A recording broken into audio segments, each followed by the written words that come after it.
Hello, welcome to Speech Talk Live. This is episode number 49.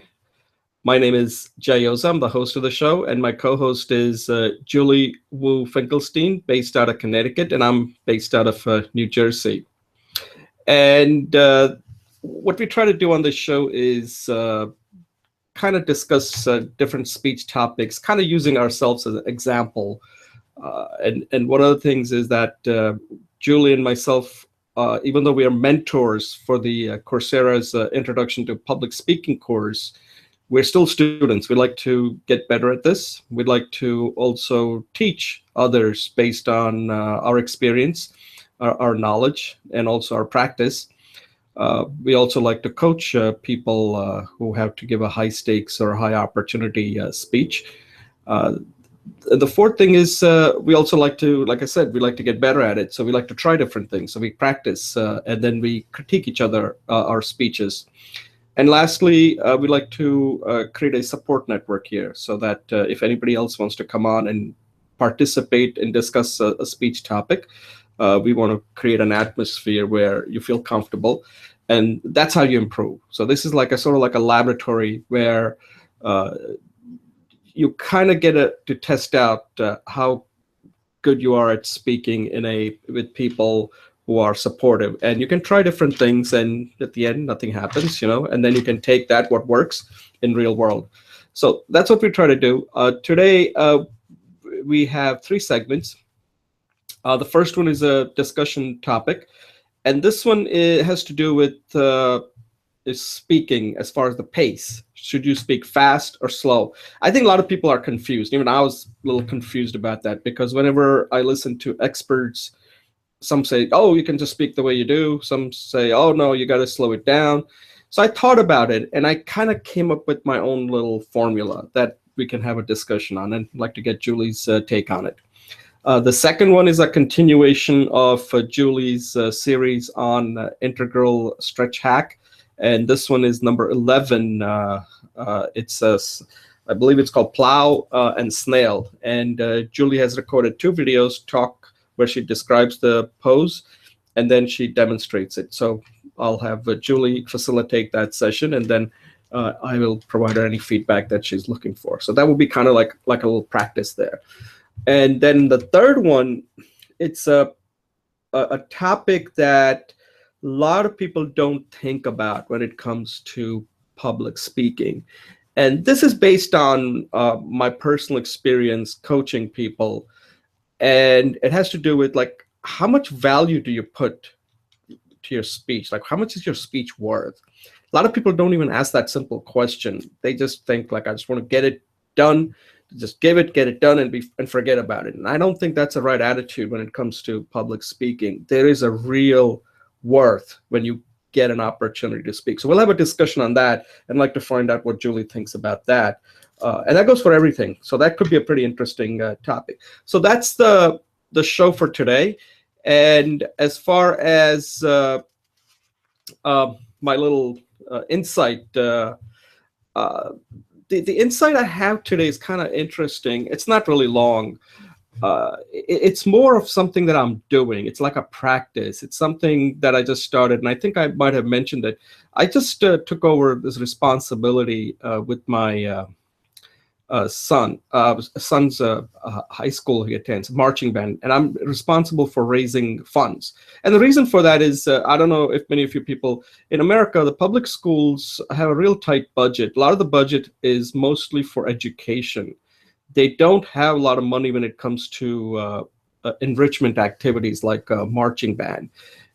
And that means that if you want the kids to have a good experience, you have to fundraise. Otherwise, they'll just do the bare minimum, but they won't get that breadth of experience that's possible.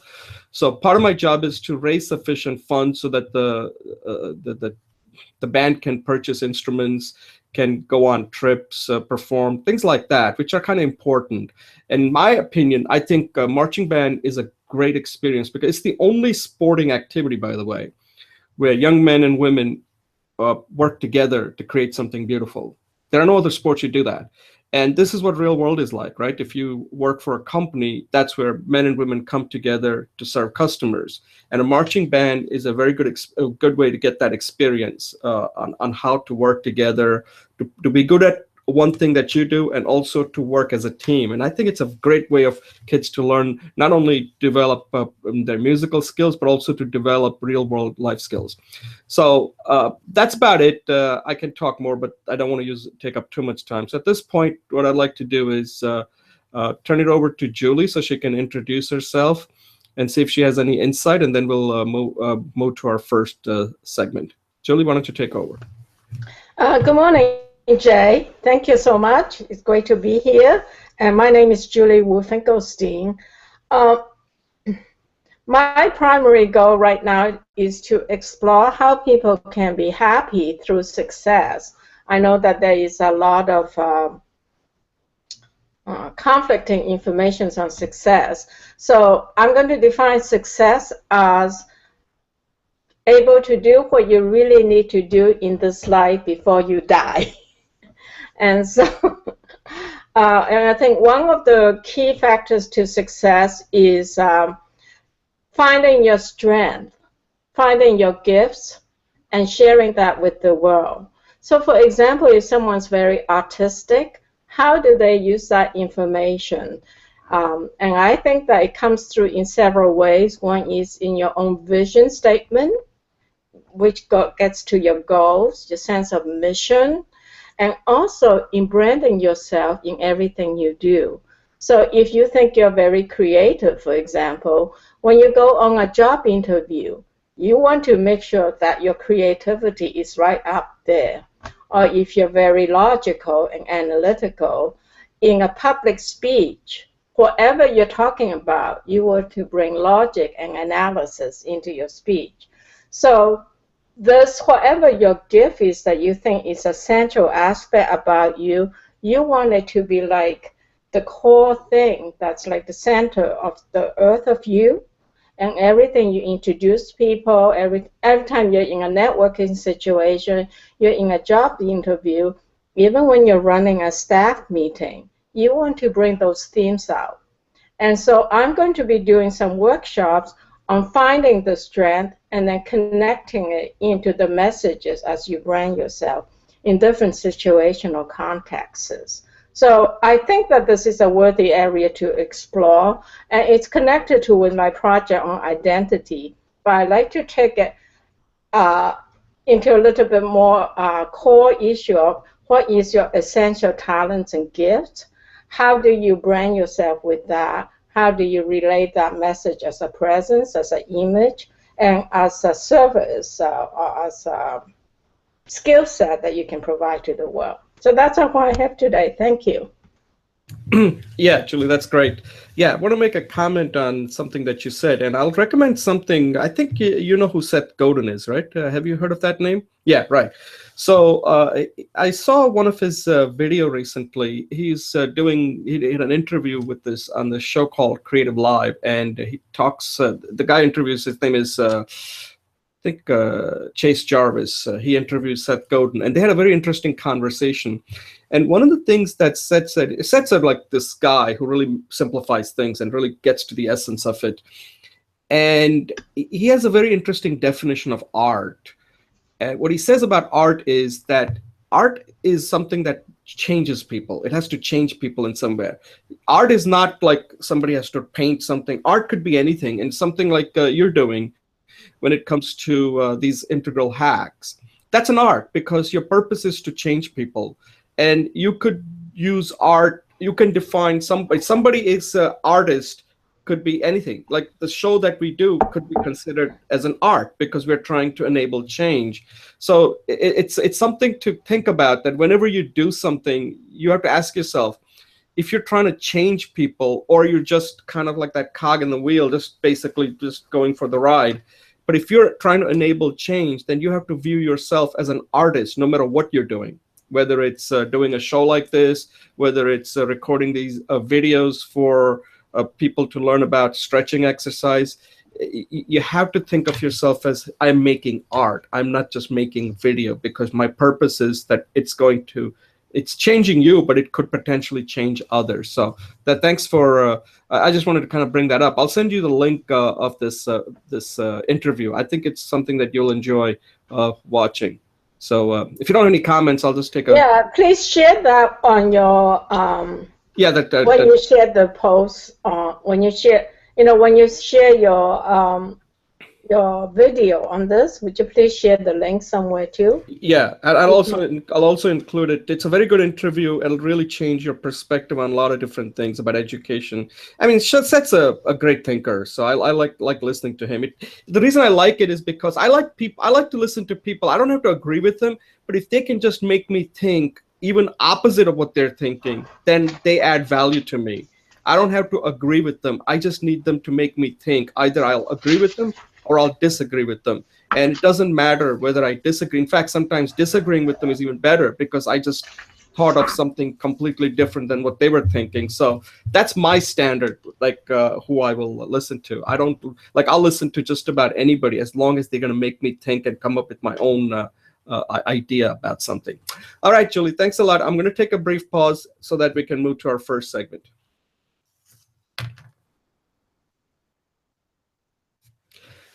Okay, welcome back to Speech Talk Live, episode number 49. This is segment number 1. And in this segment, we're going to have a discussion around when you're giving a speech, let's say a public speech, the question that always comes up is, should you speak fast or slow? Now, by fast, I mean, you're not purposely going to speed it up like you're trying to finish it quickly. Like some people tend to talk fast. And then there are other people who generally tend to talk slow. A lot of times, people who talk fast, they have a problem in a sense that when they're giving a speech, should they speak the same way if it's in front of a large audience, right?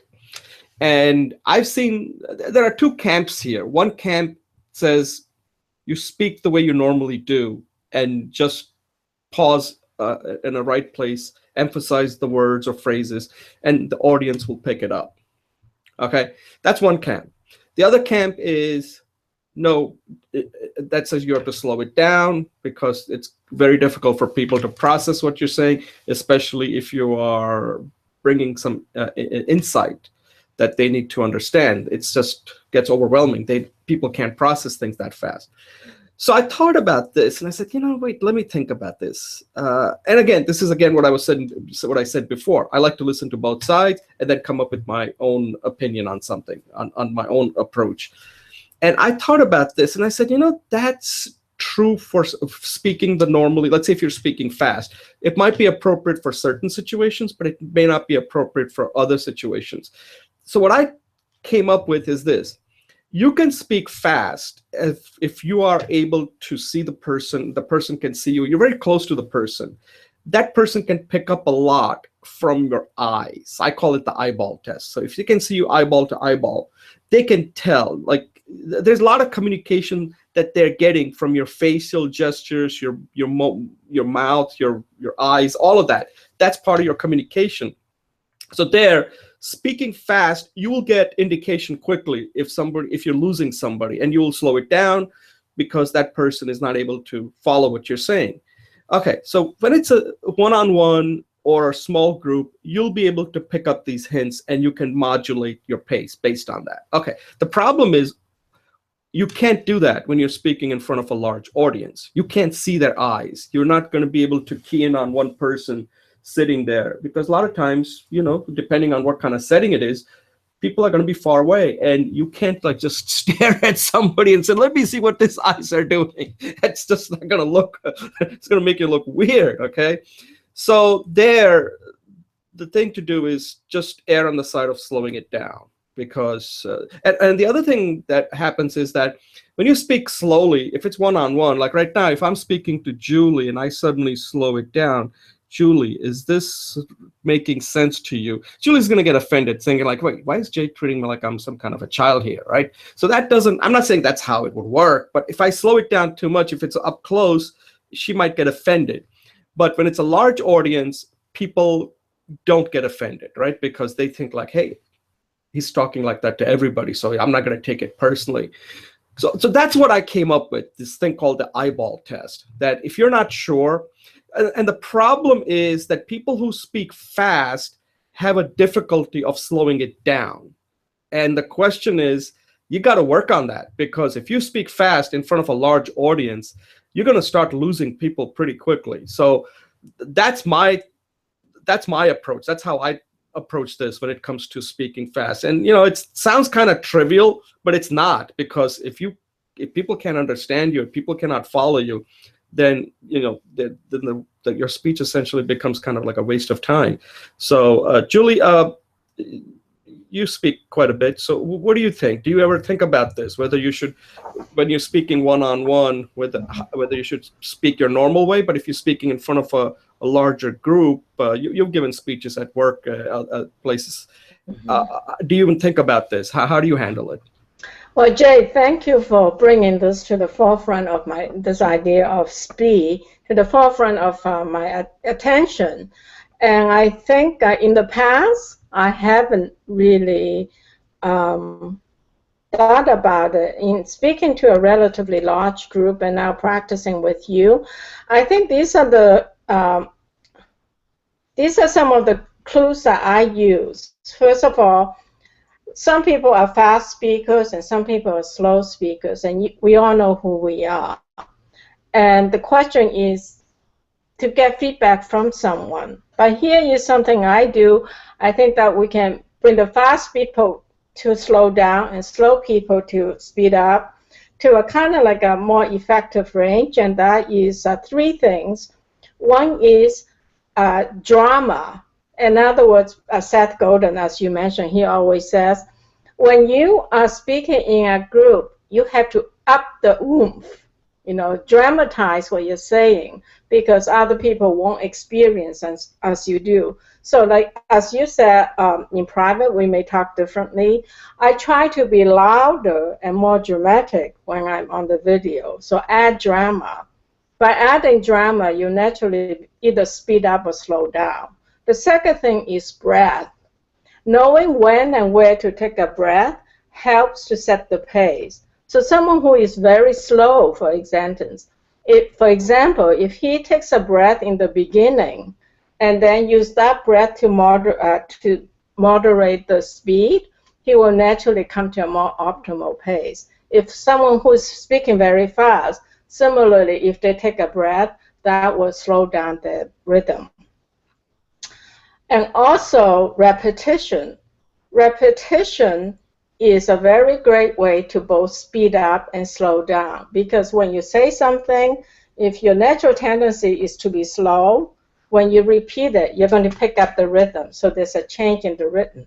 You don't want everything to be at the same rhythm. Similarly, if someone's speaking very fast, just the virtue of repetition is slowing the audience's mind down, because they're hearing the same idea again. So repetition is great for pacing and for emphasis. And finally, I think do the opposite to add drama or emphasis. So if I'm naturally a slow speaker, I will speed up to make a point. I'll make it louder and faster.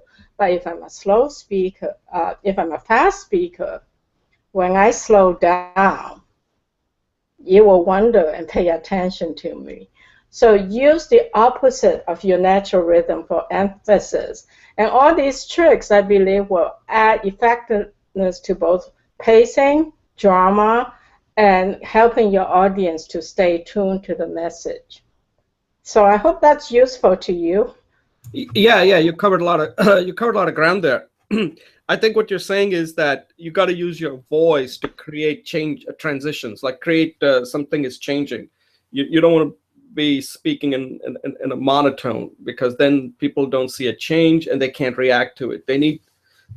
You need a dancing voice. That's what I call it. Like, I listen to some of these motivational speakers, and what I notice when I watch them is how they use their voice. They make it dance. Like, they'll say, like Zig Ziglar. Have you ever listened to him? If you watch his video, look at the way he uses his voice. Like, why does he do that? Like the way he does that, right? And it's like, you really key in on that. Like, there's always this variation that's taking place in his voice. And the other thing I think you mentioned, I do have one question about breathing, because you're an expert on that. You teach, I mean, you're a practitioner of yoga, so I have a question on that. But before that, before I go into that, let me point out one thing that you mentioned about the pause. And pauses are very important, and these are things you have to practice. Like when you, like once you got your content done, and you have the message, once you have your message, you have your speech, then the last thing you have to practice, and this is the part that, by the way, takes up most of the time, which most people don't even realize, is the delivery. These techniques, some of the things that Julie just mentioned, they take a long time to integrate it into a speech. Like pause is a very strategic thing. If you pause at a wrong place, the meaning just changed completely. So you can't just say, I'll just pause just to give myself a break. That's not what a pause is for. Pause is for an effect that you want to create. And a purpose of a pause, if you ever look at expert speakers, you can tell if somebody is a good speaker, not by what they're saying, it's where they're pausing.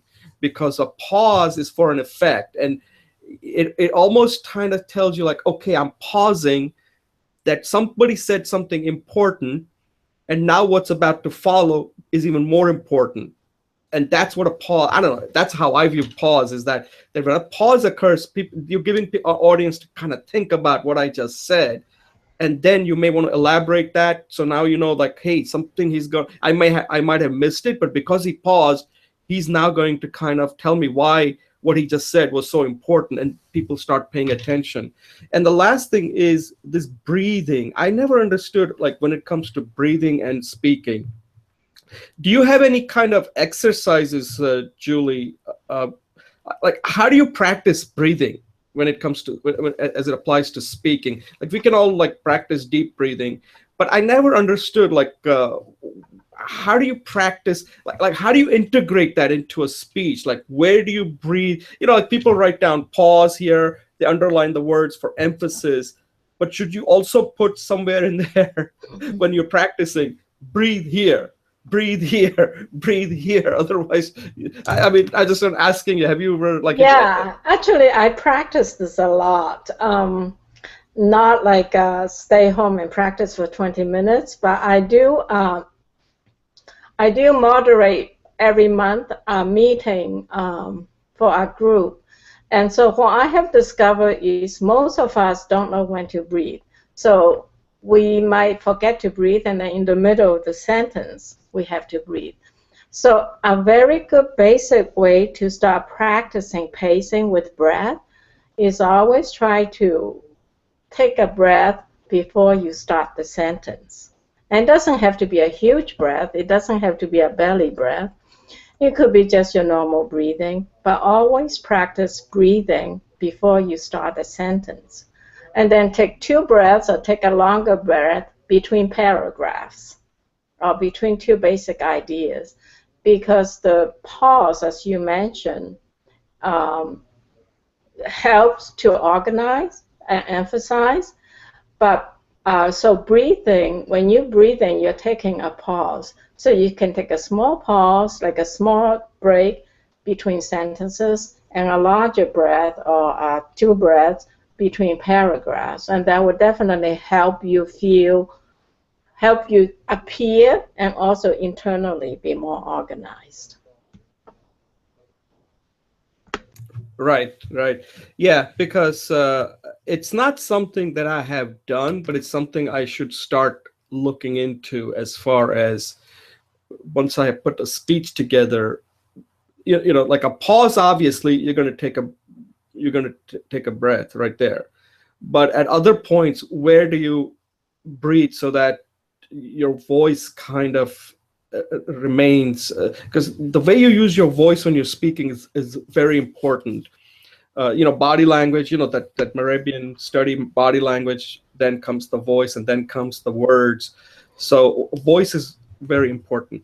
All right, Julie. Yeah, I just want to add this point is, if your sentence is so long that it takes you 2 breaths to finish the sentence, then you probably want to break it into 2 sentences. So that's another way nice to use your breath.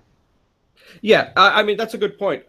When you're speaking, you really do want to use short sentences, just for what you just said, because in writing, you don't have to breathe. You can just read right along. But when you're speaking, that's why you don't want speak fast. You want to just make it a short sentences so that that automatically takes care of your breathing if you do it right. But one thing I have to point out is these are all things that sound really easy, like, oh, breathing, how tough can that be? We all breathe, like we all walk, we all do all these things. But it does matter as far as how the audience perceives your speech, because you're performing. It's just part of your performance. So breathing may not be something that we think much about when in our daily lives, but when it comes to speaking, it can make a huge difference as far as how well you resonate with your audience. And it is something you do have to practice. All right, Julie, at this point, I'll take a brief pause so we can move on to our next segment. Excellent insight on this. We could talk more about it, but I think at this point, we have to move on to our next segment. So I'm going to take a brief pause. Okay, welcome back to Speech Talk Live, episode number 49. My name is Jay Oza. I'm the host, and my co-host is Julie Boo-Finkelstein. In this segment number 2, we are continuing the series on integral hack or stretches, poses that Julie has been working on for several weeks now. And this week, she's going to talk about her stretch number 11. It's a plow and snail pose.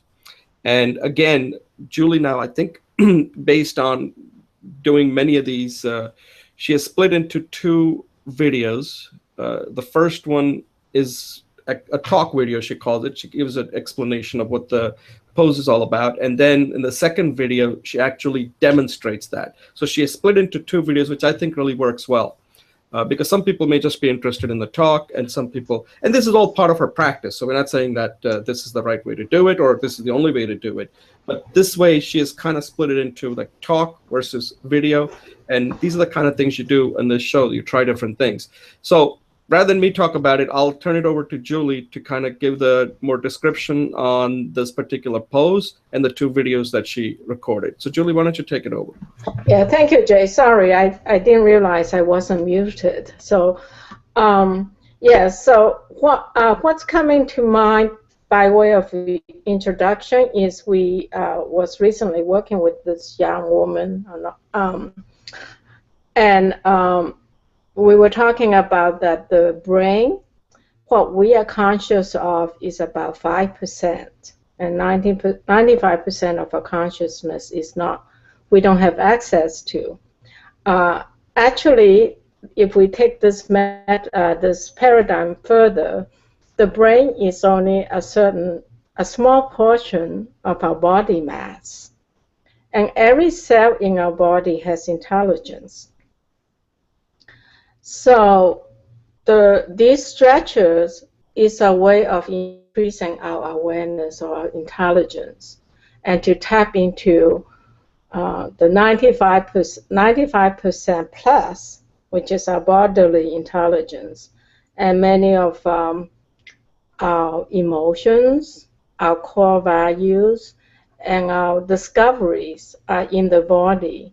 So these stretches not only make one healthier, but it really connects to the intelligence of you.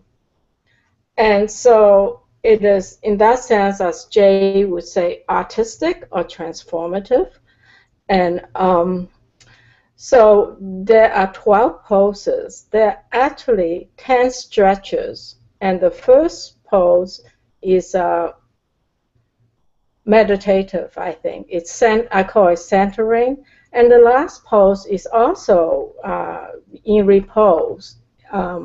So this is the second to the last one. This is the last of the stretches, and it's called the plow or the snail.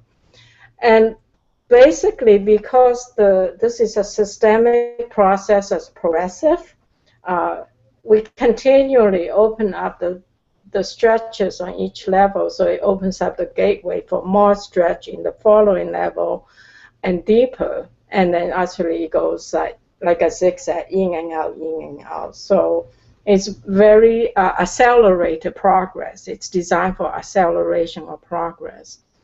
The plow itself, it's an extreme stretch, and I'm going to wrap it up in a minute or two, so Jay could give me time for feedback. It is you lie down, you flip your feet over your head, so it squeezes the internal organs and it really extends the spine. Because it is so dramatic, it is very comprehensive in stretching and aligning the body. And there is a commonly known risk for people who don't know how to do it right, or people who have sensitivities in the neck, that it could be too much compression there. So in this move, the alternatives are really, really important to explore if you have any kind of sensitivities on neck, or even if you're older, so you need to be prepared for it. The alternatives, I'll just mention a couple right now for those who might be interested, is a very supportive pose. Lie down on the floor against a wall or a chair and put your legs and feet up. So it will do the reversal of the circulation, which is tremendously useful in reorganizing our consciousness to a new level. Just like a database. I used to be a DBA. So you want to reorganize the database every week or so to make it more highly functional, more optimal. The other one I would suggest is called the child's pose, where you kind of kneel down and then lower your head to the floor and put your hands by your knees. And what that does is it extends the spine very gently because you're supported by the floor. And there is a gentle inversion because your head is lower than your heart. So I highly recommend some form of the plow or the child, or the lying down with your legs up. In fact, in the cranial, I can't remember the name, the osteopathic way of doing the cranial techniques, there's one called the still point, where you basically use that technique. And so it's total balancing of the primal nervous system channels and energies. So with that, I'll turn over to Jay for comments and feedback. Yeah, Julie, thanks a lot. I thought these were excellent videos. The talk video, I think you did it really well. You had a nice opening, and you describe it, really well. So excellent work there. Also, you talked about the benefits. So I think the thing is, and I don't know whether you have a particular formula on what you want to cover in the talk video. I think the first thing is just overall name the pose, describe what the pose is for, or like a little background of the pose. Then certain benefits, some of the benefits of the pose, which you did really well here: spine, heart, internal organs, and all of that. And if there's something, I mean, there are a lot of benefits, but you should just always key in on one particular benefit that you think is more important, so that people know. Because sometimes when many of these yoga poses have so many benefits, but if you think that there's one main benefit, because remember, you're the one who's just giving the talk, and say, this is the particular benefit that I get from it. There are other benefits, but this is the one that maybe it's this thing about the gravity, because that's what makes this this pose a little different from some of the other poses, even though it has all these other benefits. But the one thing you'll notice quickly is that's the gravity part of it. Then the other thing is, oh yeah, and then you always want a little disclaimer at the end that, this is something that I've been doing it for a long time, but you want to ease your way into it. Don't just start getting on the floor and just boom, swing your leg fast. You can really hurt yourself. So this is something where you really should do it with somebody watching you, and do it slowly. Let them help you out, because you don't want to just try it on yourself. Otherwise, you can sprain something or seriously hurt. I think that part has to be there with many of these poses, because I keep reading that a lot of people do get injured from doing yoga, even though, because they don't have anybody watching them, and they try these poses that other people make it look so, because you made it look so easy. And I'm pretty sure that for me, I wouldn't be able to do it. And if I tried it, I would probably hurt myself.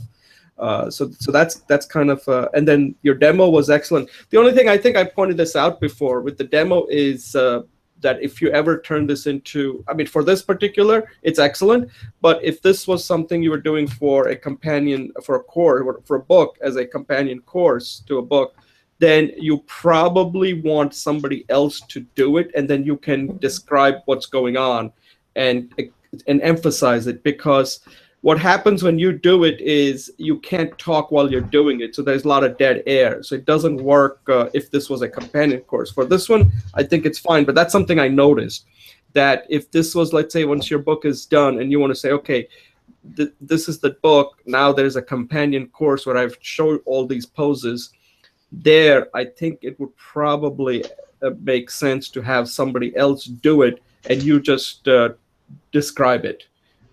That's my suggestion on that. Okay, great. Well taken. Thank you. Great. I appreciate your feedback. Yeah, otherwise there's not much. Do you have any suggestions on how I can make it more? Okay, here's my question. You're not part of this process that I'm doing, in the sense that you don't know, like, the Zen practices and stuff, and I don't really want to take it to the choir, the people who already do what I do. What is your suggestion for making it available to the people who are not in the choir? Oh, right, people who are not doing it, like who are not, yeah, and taking who's outside, outside of the stream of body-mind practices. Yeah, I would first not use some of those buzzwords, because a lot of people immediately get scared, like, oh my God, because the thing that I would be very careful about is this, that, and this is going to be difficult, that's why you probably need a feedback on this, that there is this whole jargon in the mindful people who are in the mindfulness practices, and they forget that a lot of people who are not, and some of these things are pretty simple, like a lot of the Sanskrit words and the yoga words and all that. I think you don't do that. Like, you don't use a lot of the... I don't, because I'm not really the traditional yoga. I'm more into the Zen. Right. I mean, it's okay to use it in the beginning, so that way people know that there is a foundation here, because some people dumb it down too much, and that also is a negative thing too. So tell them, I'll give you the name, but for this discussion, I'm going to use a name that we're all familiar with, so they don't feel like, oh my God, she's just, because people, I think Savasana and all that, that's the official name, but for this discussion, I'm going to call it this, so people know that. That's how I would handle it. It's up to you on that. Because otherwise people feel like, wow, she's not really adding much depth. And the main thing is that I don't want to use buzzwords and just like play with them. Said, I'm going to just use it this time, and after that, I'm not going to use it. But the main thing is, get them out of fear that this is something, like, I like the way you show the benefits. That's very important. But get them to do something, whether it's taking one deep breath or whatever, raising their hands or something, that they can just say, hey, you know what, before you end this video, do this one thing. And I think that might be a good little technique at the end. So before you turn off your video, I just want you to do this one thing, or just have this one thing that you want them to do. Like, before you take it, let's do 3 deep breaths and end the video. That's what I would do, right? Because if you can even make them do that much, you have succeeded, because most people don't do any of these things, okay? So I say, okay, I like to end my video by taking 3 deep breaths, and if you can just do that with me, I'll be very happy.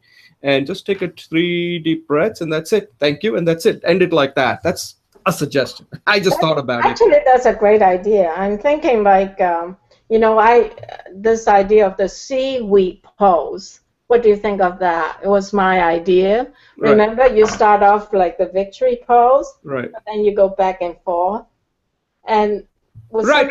And anything that takes something that's easy for them to do, where they don't have to bend and lift their legs up, saying, okay, this is what I like you to do. We're going to end it by doing a seaweed pose, and just say, raise your hand and just let's do this and feel good about it. Or you can always end it with like I like to end it by taking 3 deep breaths, because if you do even this much, believe me, you've done a lot. And like something like that. I think there should be some kind of takeaway where they're engaged with you, because that will make you different. Because otherwise what you're doing, otherwise the way it comes across is like, here's the pose, do this. Here's the pose, do this. And the pose may not be the main thing they may be interested in. If you can just get them to take few breaths, deep breaths, 2, 3 breaths, That's it. You're done your job. And then if they want to continue after that, and you can just say, you can continue, but at this point, we're going to end the video, and that's it. So that way, there's like an ending, a nice ending to this. You Yeah, start. so I know we can't talk about that now, but maybe I can get your feedback sometime on what do you think of trademarking myself as the person who starts and ends with the seaweed rolls, for Something like example. that, yeah. Yeah. I don't know about trademarking. I don't know how that works, but that could be Well, your signature. branding, That could be, branding. yeah, that could be a signature where I like to start by just doing 3 posts, and then you can end with a seaweed or something like that. Yeah. Start See, with something, so they're already doing something, and then they end with something. So at least you got them to do something in the beginning and something at the end. And that's great. you can try that in your next video and just say, okay, I'm going to go into it, but before I like to just take 3 breaths, and please join me. Just take a 3 deep breaths or 2 deep breaths, or even 1 deep breath, okay? And just do it Yeah. and say, okay, then go into I think demo is where you want to do this. And then I'm going to go into my actual pose. And then the way I like to end it is something simple. Some of you may not be able to do this. So let's do something where we all can do. And then you can do your seaweed pose. And I think All right. you really want to get people to get off their butt and do it. Great. I love it. I All right? really do. Thank you. That's Yeah, great. yeah. So yeah, try different things and see what works, okay? It's all Yeah. part of the experimentation. Look, I think you've done a lot so far. You started out, now you have 2 videos where you basically have a talk, you have a format, right? And in a talk, you probably want to have some kind of formula and what you want to say. I think we kind of discussed that a little bit here. And then now you know that in a demo, you start out with maybe a deep breath and then go into your pose and then end it with the seaweed. And that could be your signature on how you start and how you finish. Right. All right. All right, Julie, thanks a Wonderful. lot. Thank Yeah, you. keep at it. I really, yeah, you're doing a great job. Keep at it. I think you're learning a lot. And I think when you develop that companion course, I think it's going to be helpful. And like I said, stay away from jargon. Make it look like that people can do it. And if you can get them to do even 3 breaths and seaweed or power pose or whatever, I think that's what people are looking for. Okay? Remember, your audience is not the people who do this day in and day out. I mean, who are like experts like you are. Your job is to teach people to get them to start doing it. Okay, at this point, I'm going to take a brief pause. I'm going to thank Julie for facilitating that session. And as you can see, she's been really working hard on these. And she records quite a few videos. The one that you see comes after, that's usually I tell her, don't do more than 3, because then you need feedback. Otherwise, you're trying to make it perfect, and that's not the purpose of what we're trying to do here, or what you're doing. Okay, so we'll take a pause and then start our third segment. Jay, I'll be right back. I know you can cut this out. Okay, I yeah. have to get my power surgery. Right.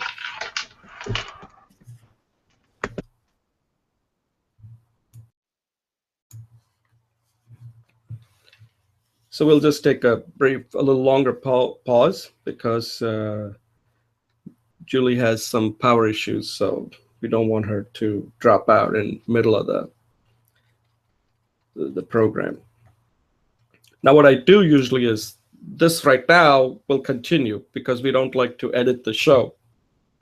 But when I take these segments, I do cut it out. So when you look at the third segment, you will not see this part. You'll see it when I come in and introduce myself. Because some people, in a real video, when they start seeing something like this, they certainly stop watching it. So, but I believe that this is a public speaking course that it has to be raw, because that's exactly how you appear in front of people. You don't get to edit it. We don't do a lot of production here. The only production, but there's no production. The only thing we do is we just individual segments will edit that, cut it out, present it as a separate for those who want to just see those. But the entire show is from start to finish the way it actually occurred. And the reason for that is simple, because in real life, you don't get to edit what you say or do. You know, it's pretty much as is. Okay, so at this point, we're ready to go? Okay, welcome back to Speech Talk Live. This is episode number 49. My name is Jay Oza. I'm the host of the show, and my co-host is Julie Wu Finkelstein. In this third segment, we're going to have a discussion on a topic that I call it, how much is your speech worth? And I think this is a very important question. Whenever you're speaking, as I like to think of it, we all understand what a high stakes speaking is. And it could be anything. It could be, you might ask a girl to marry you. That's a high stakes, right? Because she could say no, and that could be the end of your life as it you know it. Or it could be for a job. You could be for anything. It could be for a sales presentation. It could be a proposal. I mean, those are high stakes. You kind of understand what high stakes are. You got to do a great job because there is a definite win and a definite loss. Okay, a lot of these decisions get made that way. Okay. Then there are these high opportunity, and a high opportunity are a little different. A lot of people don't think of, for somebody who gets paid, it's a high stakes because if he's not good, then he's not going to be invited. Especially if he's making, 5, 10, 20, 30, 40, $50,000, unless you're Hillary Clinton, then all bets are off. Okay. Enough of that. So the thing is that a high opportunity is something that may result from your speaking. And that means if you don't do a good job, it's not going to get you fired from a job. But if you do a good job, it could lead to something. It could change your life. And that's the thing. That's the part that a lot of people don't think about. That a speech actually is worth a lot than many people think.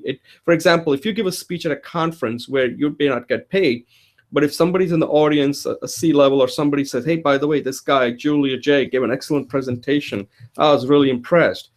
And they might open up a whole new position at their company, increased visibility, opportunity, challenge, money, everything. You could get a salary jump of almost $30,000, $40,000, $50,000.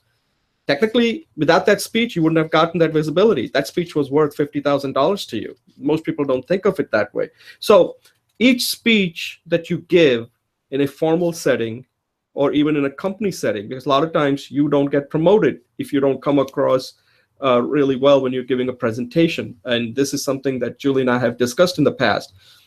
Executives make decisions when they see you in a high visible situation, such as giving a presentation on some venture or something, some project or something. That's when executives say, if you do a great job, then that project gets approved, and you could be on a fast track to a higher level executive position. But if you don't take it seriously, then it's a null, right? Null is like a word that I use, means it doesn't do anything. It's like you're not going to lose anything, but you're not going to gain anything.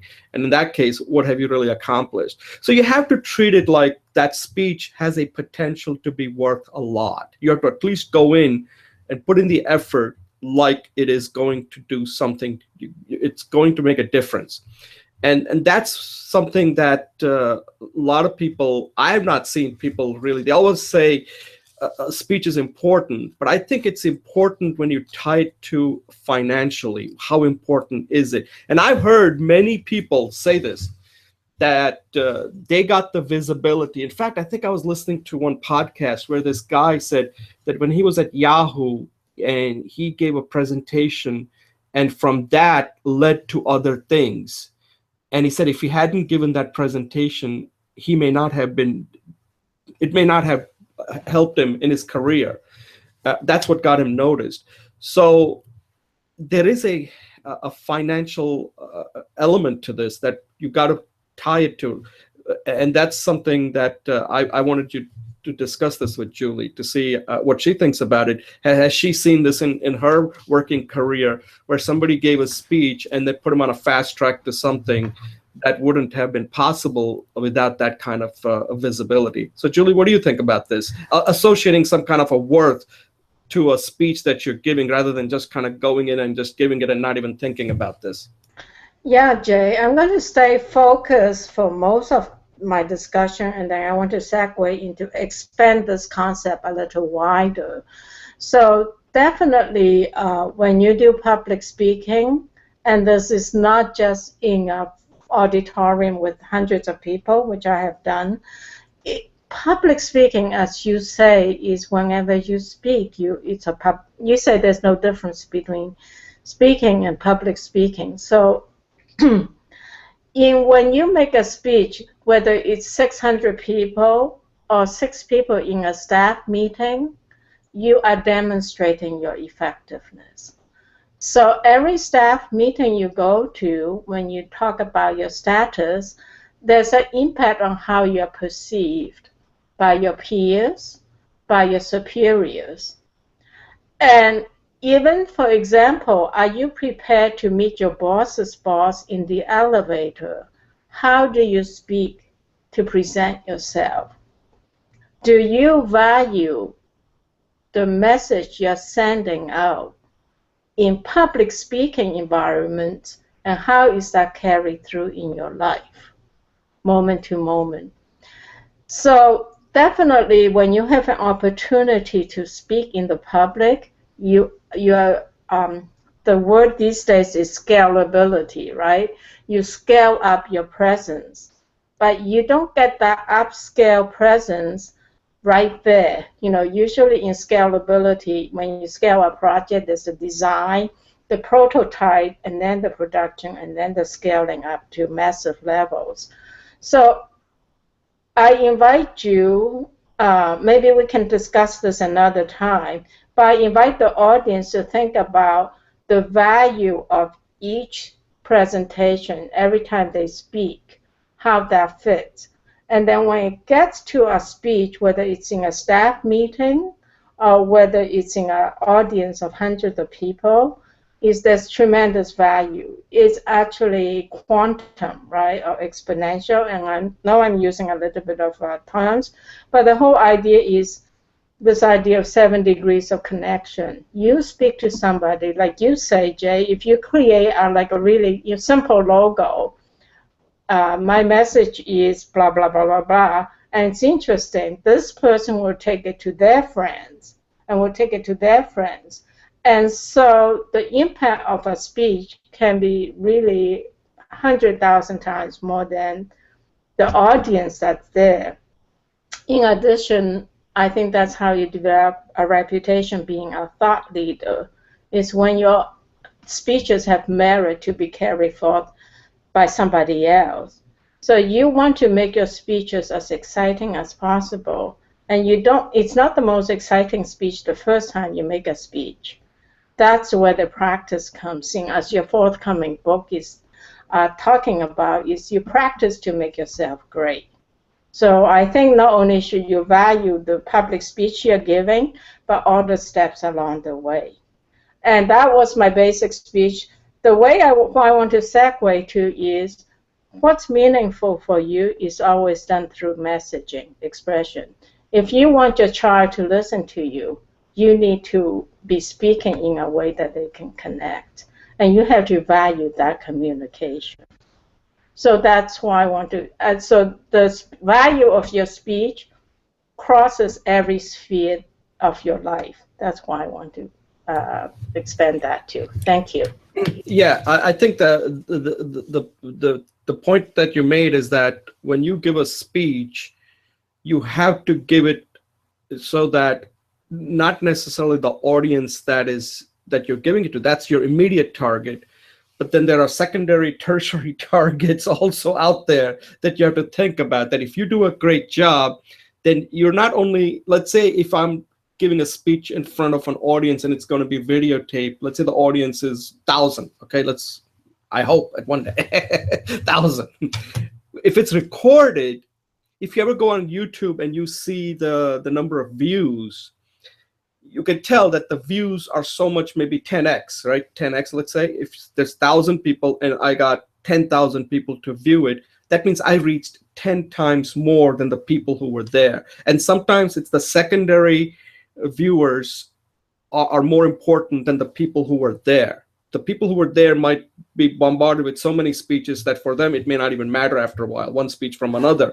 But when you have an undivided attention out there somewhere at home or at work and says, hey, I'm going to watch this video from Jay and Julie about this, that is actually worth a lot because they're keyed in. They're just taking time out and nobody's paying them to watch it. They haven't paid. They just are interested in what you have to say. And that's what a speech really should be, what you just said. The other thing I'm going to point out is something which is kind of broader. Let me just tell you, speaking is a communication, right? And I always tell people that, and in fact, it just happened yesterday. I was talking to my son, I said communication comes down to three things, and you got to really, really, I never thought about it till just yesterday. It comes down to this thing. Communication can really suck your time if somebody's a bad communicator. A bad communicator is really costing you money in so many ways that we don't even think about. And I'll give you an example of that. A good communicator will save you time, and a great communicator will give you time back. That means that if I give a great speech, means that I don't have to now spend time reading a book because I got the essence of it. That person just gave you 8 hours. Okay, that's giving you time. That's how I measure the speech. So people ask, how do we measure speech? You can measure in terms of money, but I think time, because everybody values themselves in a different way. Somebody can say I'm $100 an hour worth, $200 an hour worth. And that is something that I think is very important. And one last point. So this communication thing happened where my son got this announcement where it said it had to do with volunteering for this music enrichment. And in the thing, it said that high school students can volunteer. So I looked at it and I said to my son, well, why don't you go volunteer? So he said, he went and spoke to the teacher, and the teacher said, no, you're not in high school, so you can't really volunteer. And he was upset, so he told me about it. So I now told my wife, and she was mad. I contacted the teacher. I said, what's going on here? He's technically in high school. He's getting promoted from 8th grade. And he said, oh, no, the people who are going to be helping are going to be all these student leaders. Now, that cost me about 2 hours because it was just badly communicated. So anyway, I want to make it short. Bad communication, it costs you money. And if somebody's a bad communicator, you have to really, really realize that when you deal with people that are bad communicator, they're going to cost you money down the line, immediately or down the line. So you got to really be a good communicator because there is a financial aspect to this, time and financial aspect. Julie, any closing thoughts? Yeah, Jay, I really appreciate your insights and your topics. I think you're becoming a heavy hitter coach. Well, I am becoming a heavy. As you can see, I am becoming heavy hitter. I don't know. I hope I'm at least getting a couple of singles here and there. Or strike, singles. Home runs, I don't know about that. I have to put more weight into the swing.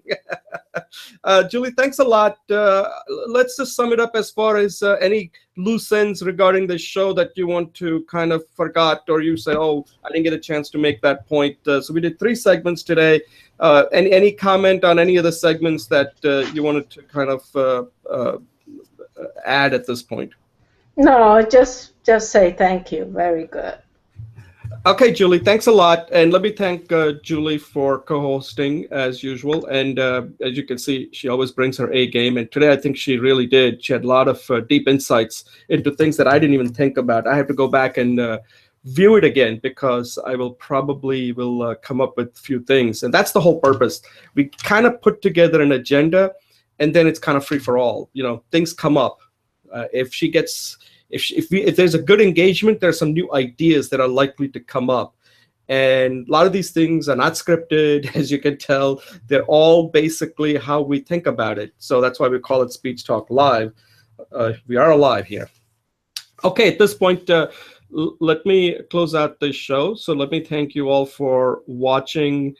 And please, if you have any comments, questions, suggestions, if you would like to even have a topic that you would like to discuss, you're welcome to join us. We'll be happy to invite you and have be part of the panel and discuss any particular topic. This is not just Jay and Julie's show. We make that available anytime. The one thing we cannot do, which we thought would work, is we do on occasion, based on our availability, if you have a high stakes or a high opportunity speech that you have to give in front of a large audience, let's say over 100, that you need some help with, we do provide help to those people who are currently taking the Coursera course. And the thing is that those videos, we cannot air it because they're very personal to what you do. So those never get aired. But again, those are on our availability because they do take up a lot of our time. And we occasionally will do those, for people who are taking the Coursera course who really need help.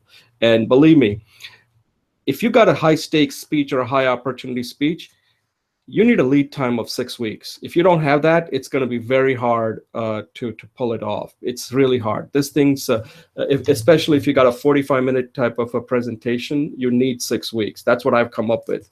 If you can do it less than that, then great. I don't know how that's possible, but it's not going to be that great if you haven't done this before. So at this point, let me just say that, you are how you speak, and this is something that you get to decide how well you want to speak. You practice and practice. And this is a skill that you are constantly learning, you're constantly teaching, you're constantly, coaching, and you're practicing. And that's the only way to become good, because every situation is different. This is like golf. Every course is different. Just because you're good at one course doesn't mean you're going to be good at another course. There are all these little subtleties that you just don't know are going to come up. You just got to really practice that course, and that's what speaking is all about.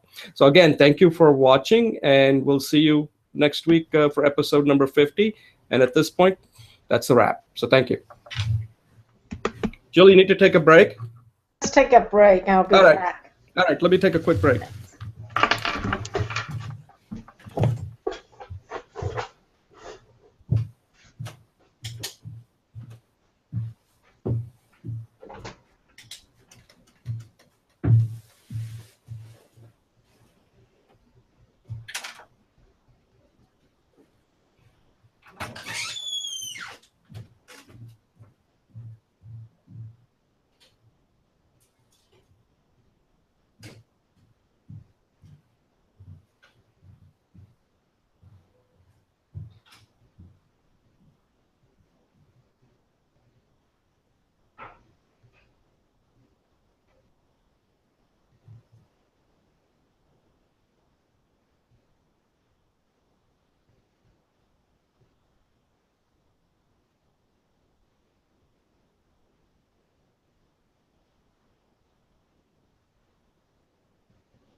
Okay, Jay, great show. All right. You're becoming more dynamic.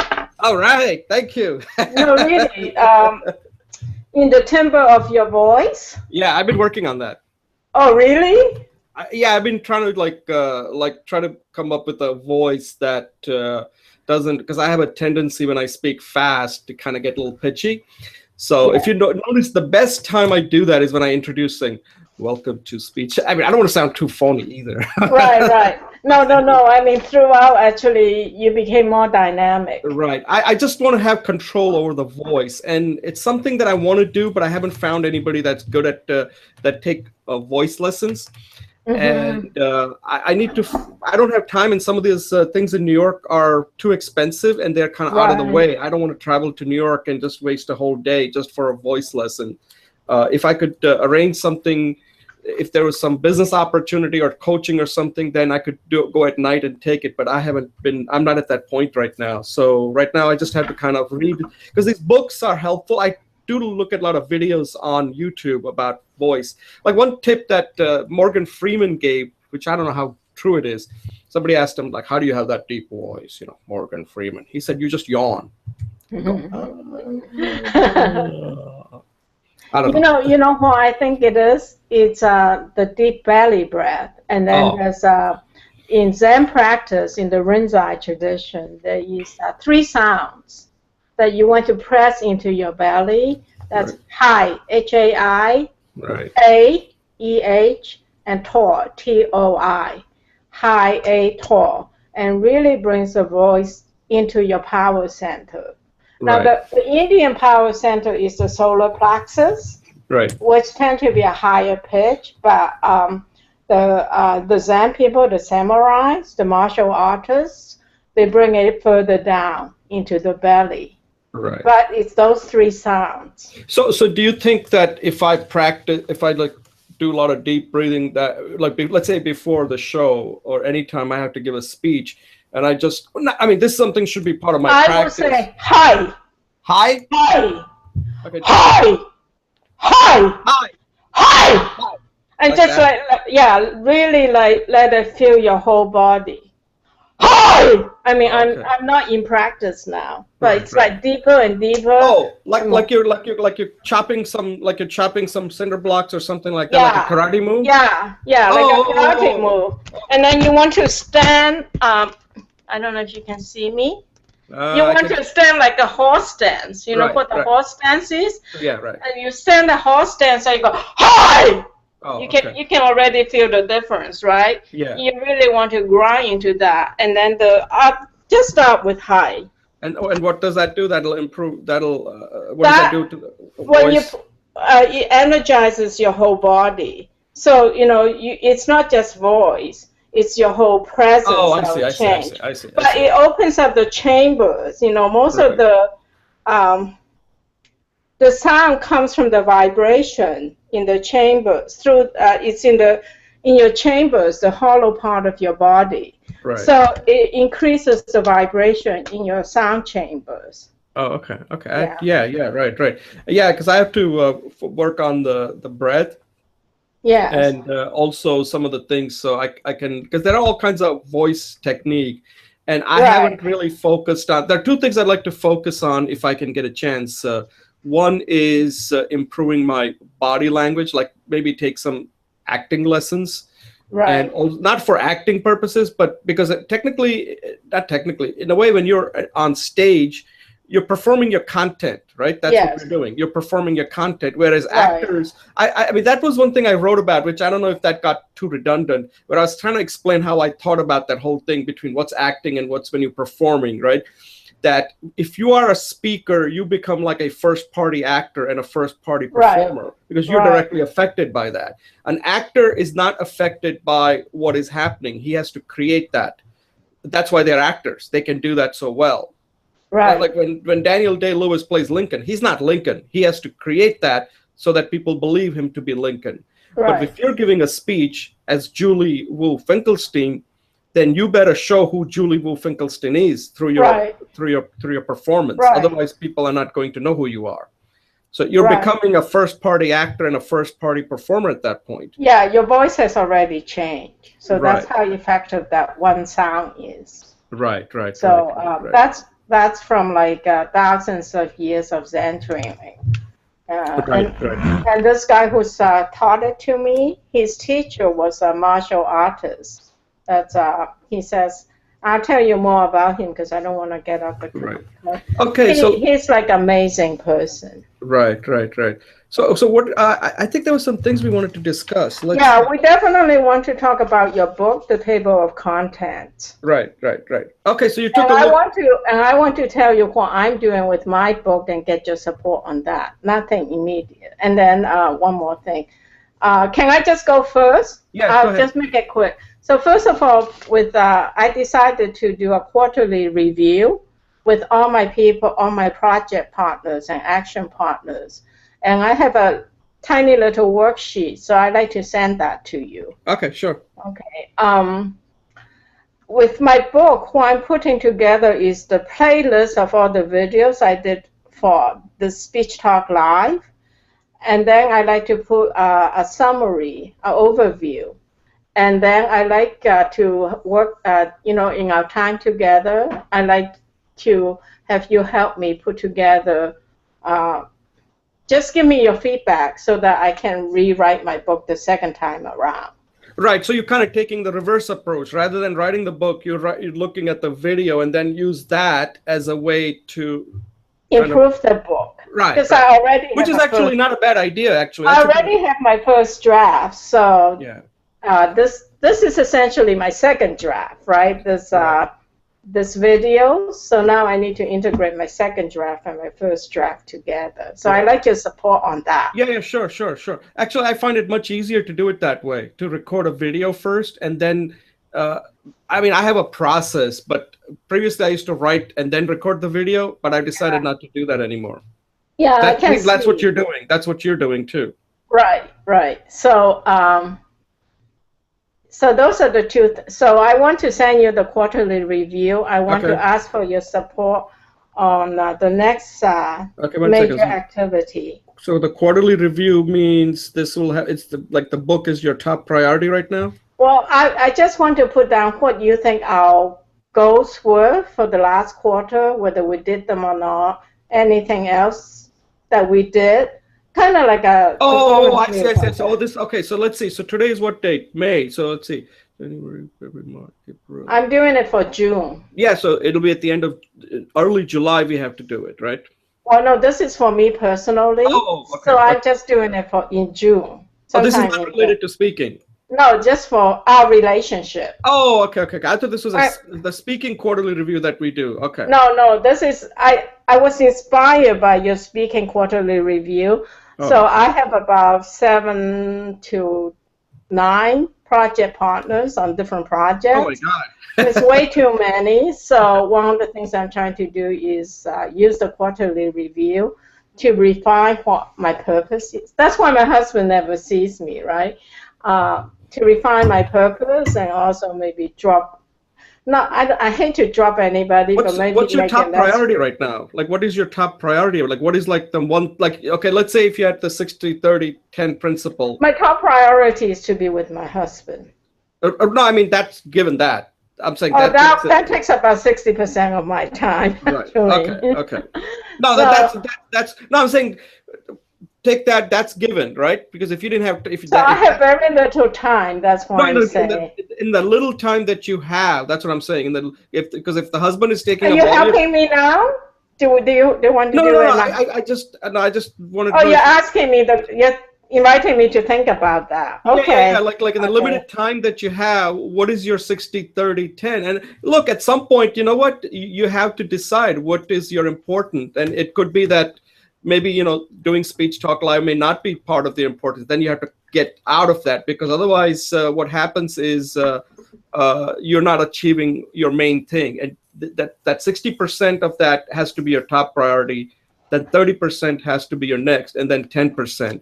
And if any of these things don't fit into that, then they have to be out. Otherwise, you're not going to accomplish anything. Okay, maybe you can help me do that. Maybe we can have a coaching session on that. Yeah, send me a quarterly review with all the 7 things you're doing, and then we can win it down and saying, okay, you're going to have to put this one as your 60%, this one is your 30%. Okay, but that'll be in June, okay? Yeah, whenever you get to sending it. Great. Yeah, once I get it, then we can have that 1-hour coaching session and help you along to see. I'll ask you some questions. Ask you some questions, because you might think this is important, and I'll ask you where are you putting all your effort, which is the one you're really passionate about. Right. And it may be that I might lose you from Speech Talk Live. I don't think so. That's very important. No, I'm just saying, look, at the end, that's what happens. Sometimes you have to. Right. If it's not in your priority, it's not in your priority. I mean, otherwise you can't make progress, right? Yeah. No, yeah, that's a good point. Okay, we'll just leave it open. You don't have to remember. Don't let. I mean, we're still going to be. Don't let relationship get into a way of making progress, because sometimes you get stuck with something and you don't know how to get out of it. And part of growing is you got to know when to quit and saying, you know what, at this point, this is as far as I'm going to try something else. And then maybe that look. So many they quit without even telling. Well, I'm not like that. You know that. I think the major milestone is when we get to, this is 49, so in like about June is the right time frame, because once we get to 52, we have to rethink the show again to see what exactly do we want to do with it. Because right now, this Coursera has completely messed up their website. I get all kinds of errors whenever I try to unpin something. I can't even do that anymore. Oh, really? And I sent them a request, and I haven't even gotten any response back yet. Yeah, I think this is just an idea. We don't even have to talk about it, and then we'll turn over to you. but it was kind of like a flash of brilliance in the middle of our session today. Is how cool would it be if we take your book and start creating content from your book and do it like a curriculum of modules? Yeah, so I have a thought on that. Are you finished? Yeah, I'm turning that over to you. You have about 15 minutes, okay? Yeah, so here's my thought. And now that you brought it up, I'll share it with you. Okay. What I want to do is, I don't want to, so this is my thought, because after working with Catherine, I realized something, that that this thing is basically, if somebody has to give a high stakes speech, and if you want to do a great job, you need 6 weeks of lead time. It's really difficult to do it like, hey, I got 2 weeks left. Can you get me a speech together? It's not even worth getting involved with that. It's not fun. If somebody's really serious, they want to do a good job, like I just said, high opportunity, where there is an opportunity that could change their life, then they have to give us 6 weeks. Otherwise, they should just go and do it on themselves, because otherwise it makes us look bad that we're not able. And also what it'll do is we can't come out looking good, because we'll tell them so much and they're not going to be able to take any of it, and it's going to be a disaster. So what I wanted to do was to create a curriculum just specific for a speech, because until you give a high stakes or a high opportunity speech, you really cannot learn public speaking.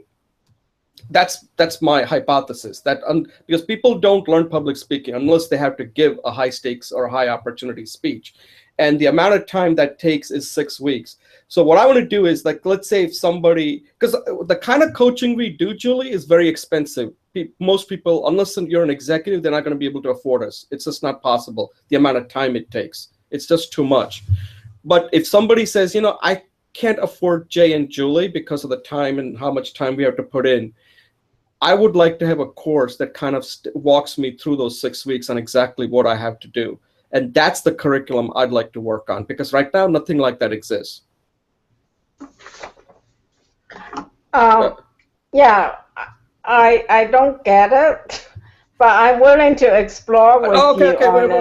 Okay, tell me what you don't get. So let's say you have to give a speech. Like, that's what this lady was saying, right, Catherine? That I had to give a speech, and a lot of this thing comes from working with Catherine, or kind of seeing what she's going through, right? That she has to give the speech and she doesn't know what to turn to. The way she's doing it by taking the course is not the right way, because the course is to develop the skill. Her issue is right now is that she needs to deliver the speech. She needs to create a speech and deliver it. The course is not the right one for her.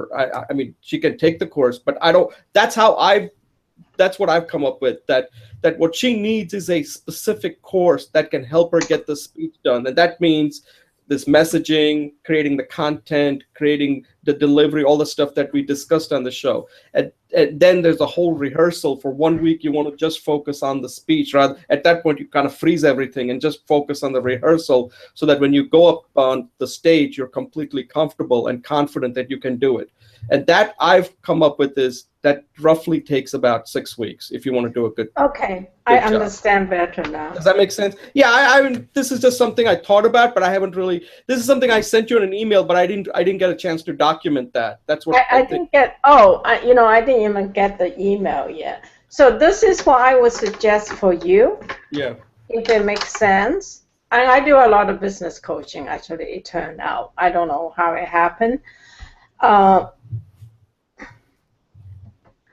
I would suggest that you write down your ideas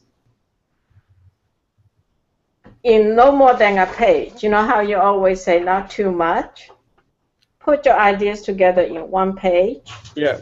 And then you and I can have a brainstorm on it. And that's what we just discussed. On the 6-week curriculum. Yeah. I read. This is just at a high level right now. Yeah. Since you brought it up, I just wanted to get it on the video, so that way when I go back to it, it's You'll there. See it. Yeah. It's there that we discussed it, because that's why I like to record it, because otherwise if I write it down, see, my problem with writing down is that I have so many things written down all over the place, I can never find it. And I end up losing the book, because then I'm like, I'm with you. So I've decided. I got more binders in this office than you can imagine. And the other thing I have is that another problem I'm having is this, that I have recorded so many stuff in my thing that I can't even go back now because Right. I got last time I looked, I had 120 of them in here. I know. I'm with you. Oh, That's okay. why. That's why I need a wiki. I need my own personal wiki. It's just it's actually a good and a bad problem. The bad problem is that we have too many thoughts. The good problem is we're having thoughts.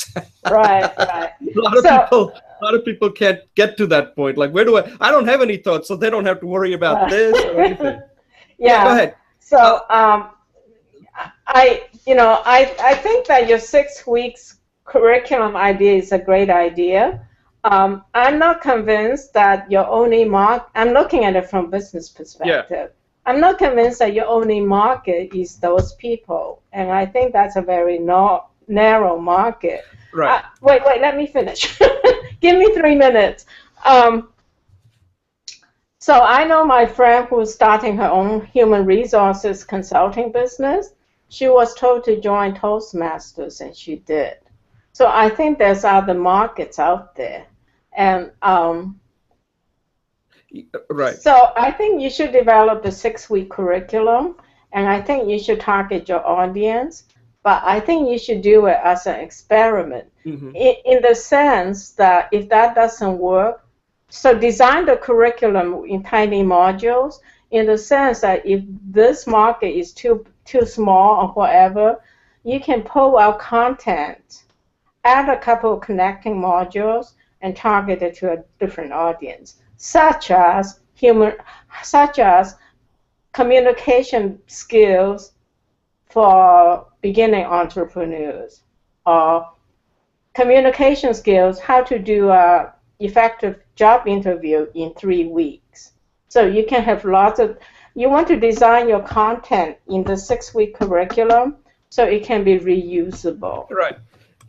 So Yeah. that's all I have to say. Yeah, Thank you no, for listening. yeah, I think so. Here's the thing. I think what you're saying is this, and if I understand it, the base is 6 weeks, but then it has to be customized. Like, for example, let's say I make a generic 6 week that this is how it is. You need to create a message, you need to create a content, you need to create a delivery and all that, right? You walk them through the 6 weeks.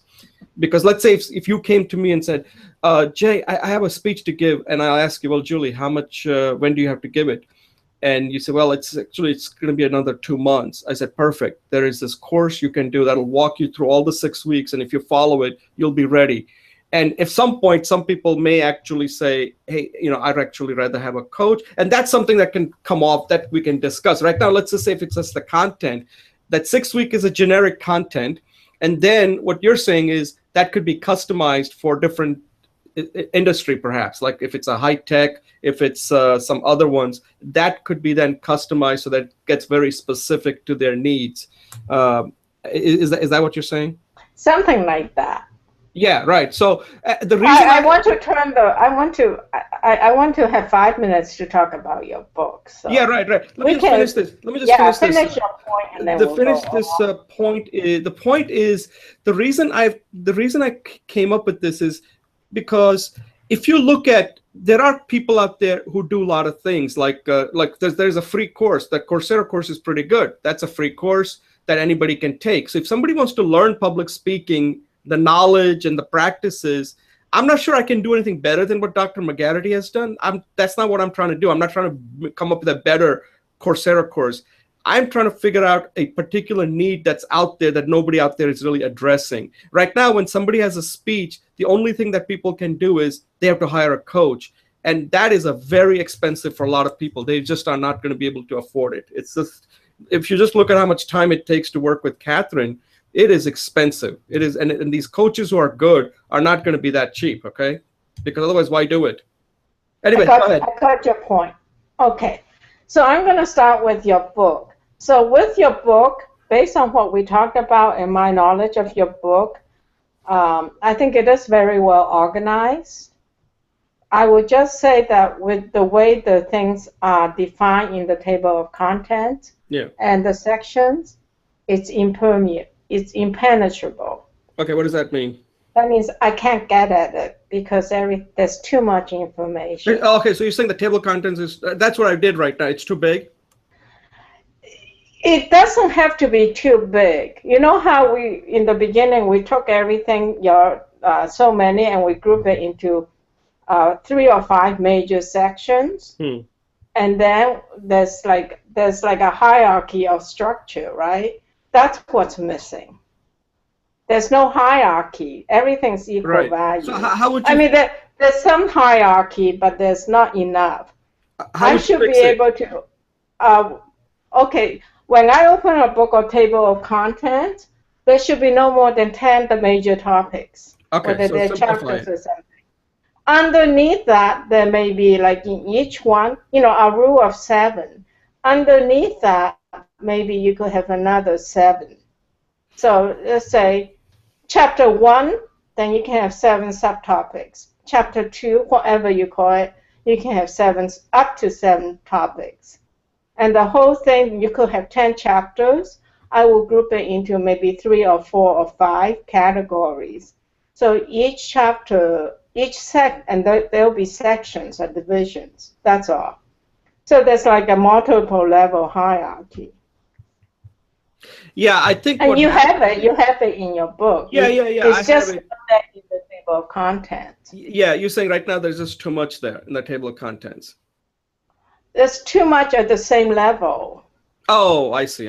Yeah, that may be more about formatting issue rather than the table of contents, because I just basically I'm not an expert on this, so that might be a formatting issue on how. But a table of contents, you're saying, cannot be 3 pages. That's right now what it is, right? Let me see. And again, a lot of the words are, I had to get this out. Remember that. So that's part of the editing. So if anything you think doesn't make sense, like what does that mean if I'm reading it, then I'll have to fix it. This table of content is about 3 pages, right? It's actually 1, 2, 3, 4 pages. But there is a part, which is the highest level. Yeah, part 1. Underneath the part, there's a chapter. Yeah. Underneath the chapter, there's 1, 2, 3, 4, 5 or so topics. That's what I need.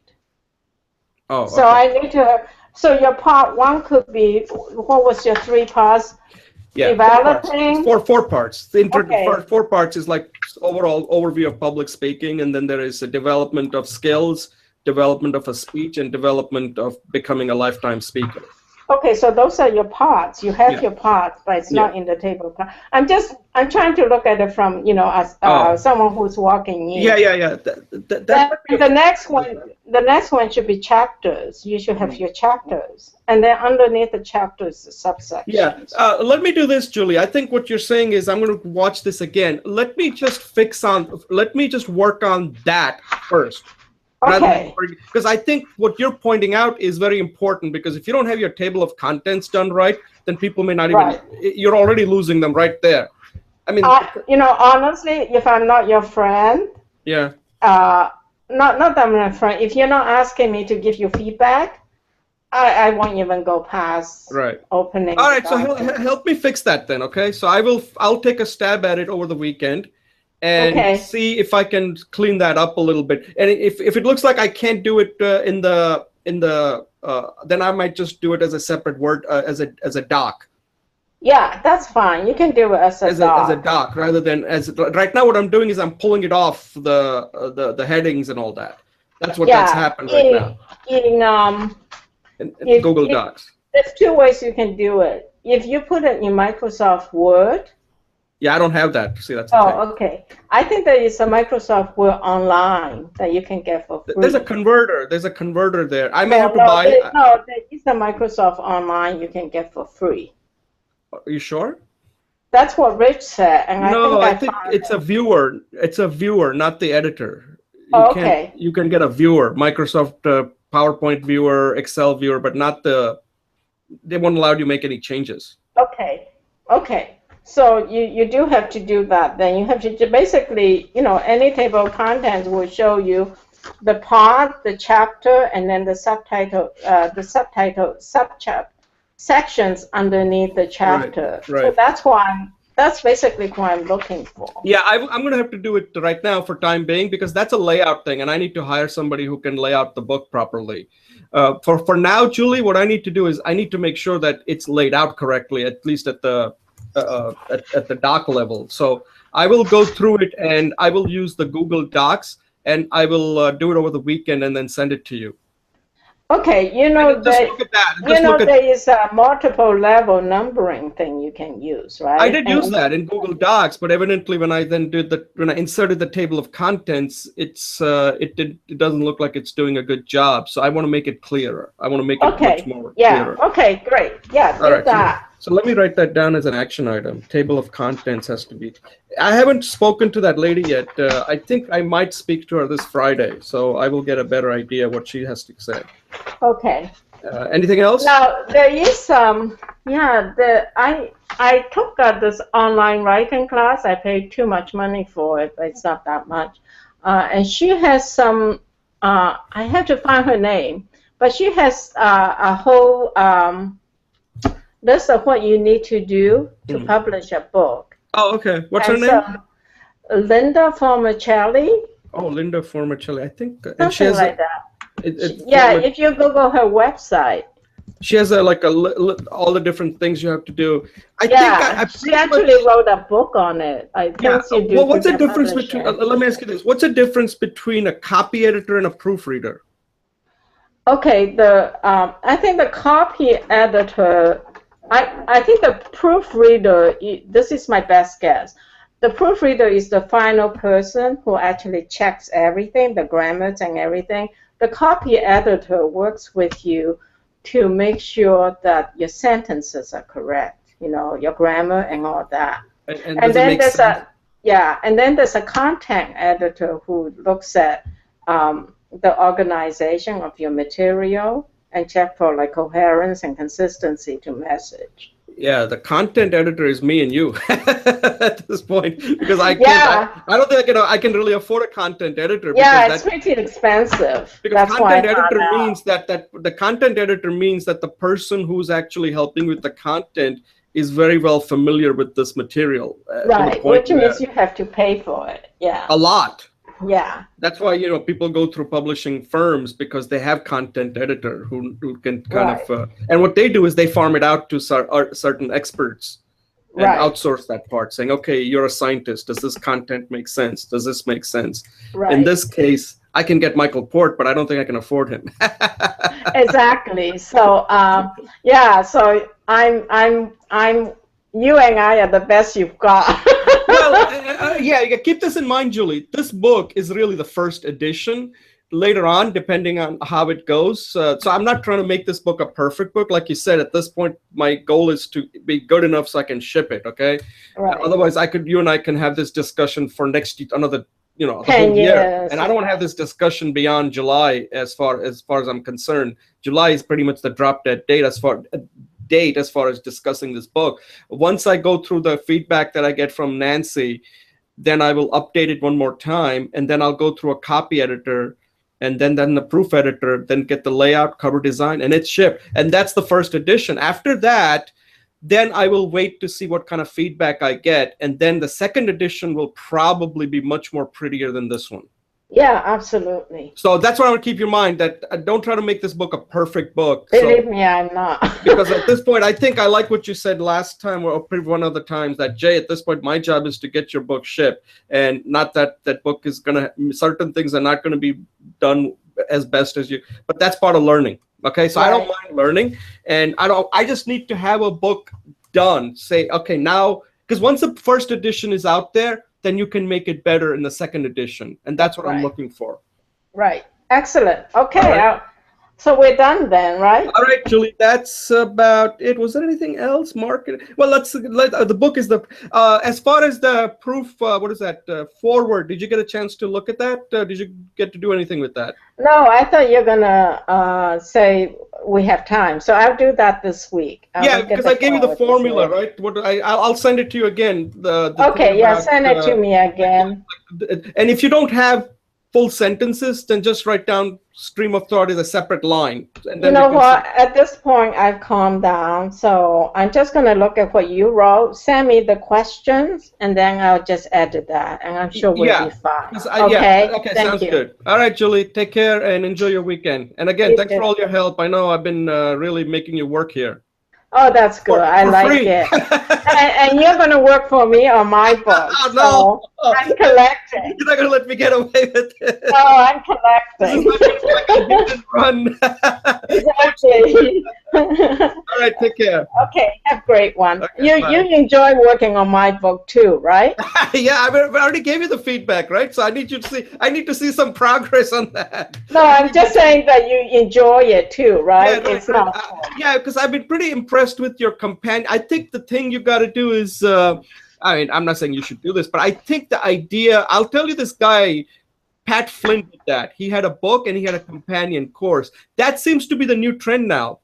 right. That seems to Okay. be the new trend. And for your course, you absolutely need a companion videos. Otherwise, and you can, and those can be free because that will make you book and the video much more enjoyable for people rather because the book alone is not going to cover it. And that's why you may not, that sketch diagrams are fine, but then you're Mhm. pointing them to the companion video. And I think that will make this a much more enriching experience for people to read your book. Okay, great. Thanks. Okay. All right, Julie, Okay. take care. Take Bye. care. Bye.